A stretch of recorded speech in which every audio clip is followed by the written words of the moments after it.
Welcome to a journey of timeless wisdom. Buddhism offers a treasure trove of stories that reveal the path to inner peace and clarity. In today's video, we'll dive into 3 powerful Buddhist tales. Each story is not just a lesson but a mirror reflecting the truth of life. Let's begin. Our first story begins in a small, quiet monastery nestled in the mountains, where a young monk named Thanu lived. Thanu was earnest and hardworking, dedicating himself to meditation and the teachings of the Buddha. But like all of us, Thanu had moments of struggle. One day, while walking through the forest near the monastery, his robe got caught on a branch and tore. Now, for you or me, this might seem like a small thing, a torn piece of clothing. But for Thanu, this robe was all he had. He returned to the monastery heartbroken, holding the torn robe in his hands. His thoughts spiraled, "This is my only robe. How will I continue my duties? How can I focus on my practice when I don't even have proper clothing?" Thanu decided to seek advice from his teacher, Master Ananda, a senior monk known for his wisdom. "Master," Thanu said, "my robe is torn, and I feel so lost. How can I find peace when something so important is ruined?" Master Ananda looked at Thanu with kindness and said, "Why are you so attached to this robe? Thanu, it is only a piece of cloth. Happiness does not come from the things we have but from the freedom we feel when we let go." At first, Thanu didn't understand.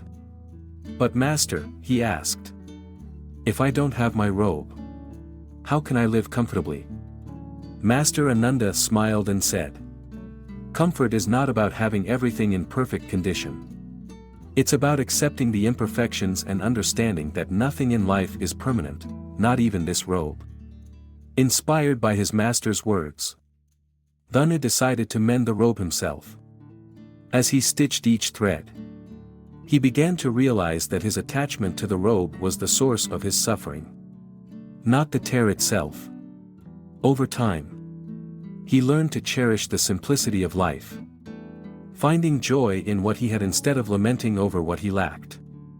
This story teaches us a powerful lesson: happiness isn't tied to our possessions. In our modern lives, it's easy to cling to material things, thinking they define our worth or bring us happiness. But the truth is, true peace comes from within, from how we perceive and respond to the world around us. Take a moment to reflect: is there something in your life, a possession, a relationship, or a situation, that you're clinging to? What would happen if you let go of that attachment? Sometimes, freedom isn't about gaining more but about needing less. Our next story takes us to a bustling marketplace, where a traveler noticed something unusual. Tied to a small wooden post was a massive elephant. The traveler couldn't believe his eyes. This majestic creature, capable of uprooting trees, was held in place by a simple rope tied around its leg. Curious, the traveler asked the mahout, "Why doesn't the elephant break free? Surely it has the strength to do so." The mahout replied, "Ah, when the elephant was young, we tied it with the same rope. Back then, it wasn't strong enough to break free. It tried and tried but eventually gave up. Now, even though it's fully grown, it still believes the rope is unbreakable." The traveler was stunned. This powerful animal remained captive, not because of the rope, but because of the belief it held in its mind. How often do we act like that elephant?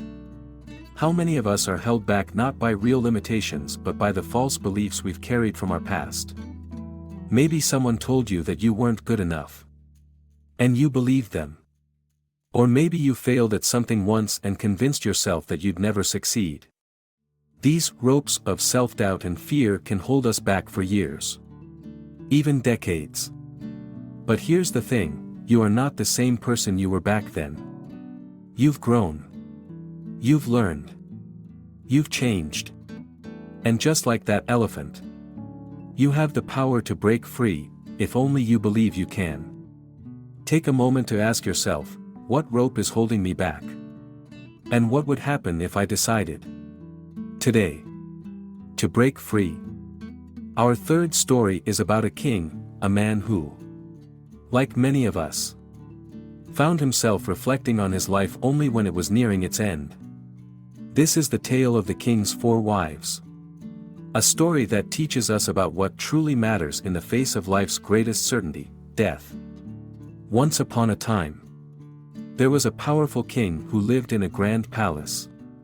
Like most rulers, he had everything one could desire: wealth, power, and the love of many people. But as was the custom in his kingdom, the king had 4 wives. His first wife was the most beautiful of them all. The king adored her, lavishing her with the finest clothes, jewelry, and perfumes. She was the one who attended him at every grand event, shining like a star by his side. The second wife was clever and resourceful. She handled the kingdom's affairs and gave wise counsel whenever the king faced challenges. The king trusted her with all his decisions and relied on her support to maintain his reign. The third wife was devoted to the king's family. She ensured harmony in his relationships with his relatives and managed the palace with grace and skill. Her loyalty brought the king peace of mind in his personal life. Finally, there was the fourth wife. She was quiet, unassuming, and often overlooked. The king spent little time with her, offering her none of the attention or luxuries he gave to his other wives. One day, the king fell gravely ill. As he lay on his bed, he realized that his time on earth was coming to an end. A deep fear gripped his heart as he thought about the unknown journey that awaited him after death. Determined not to face it alone, the king called his first wife to his side. "My dearest," he said, "I have loved you the most, given you everything you could ever want. Will you come with me when I die?" The first wife looked at him with pity and said, "My king, you have loved me. Yes. But death is a journey you must take alone. I cannot follow you there." And with that, she left his bedside. Heartbroken, the king turned to his second wife. "You have always been my rock, my greatest support. Surely, you will accompany me beyond this life."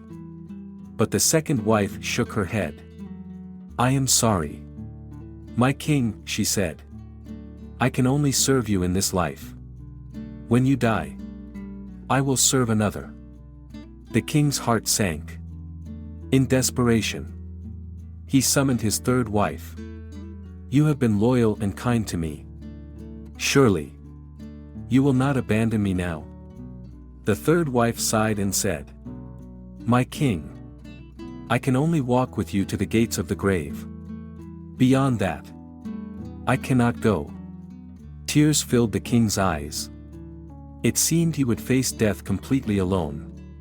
But then, a soft voice spoke from the corner of the room. "I will go with you, my king," said the fourth wife. The king turned in surprise. It was his quiet, unassuming fourth wife. She stepped forward, her eyes filled with love and compassion. "I will follow you wherever you go," she said. The king was overcome with emotion. "I have neglected you all these years," he said. "Yet you are the only one willing to stay with me. I am so sorry." The fourth wife smiled gently. "It is never too late to care for me, my king. Let us walk this path together."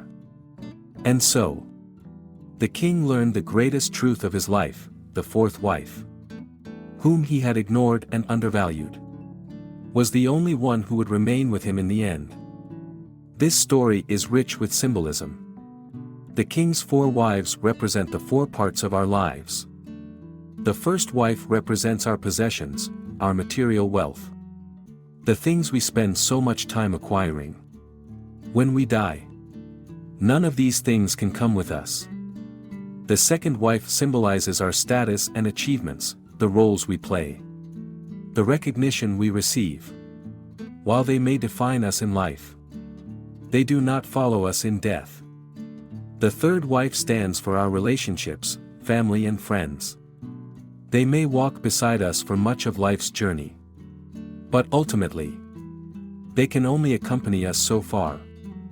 The fourth wife represents our soul, our inner self, our spiritual being. This is the part of us that we often neglect. Yet it is the only thing that truly stays with us beyond this life. This tale invites us to reflect on how we live our lives. Are we investing too much in the first three wives, our possessions, status, and relationships, while neglecting the fourth? How much time do we spend nurturing our soul, the one companion that will never leave us? Take a moment to think about your own life. What is your fourth wife? How can you begin to care for it more deeply? Remember, it is never too late to turn your attention inward and begin cultivating the part of you that matters most. Thank you for joining me on this journey through these beautiful Buddhist stories. Each tale carries a seed of wisdom, a gentle reminder of what truly matters in life.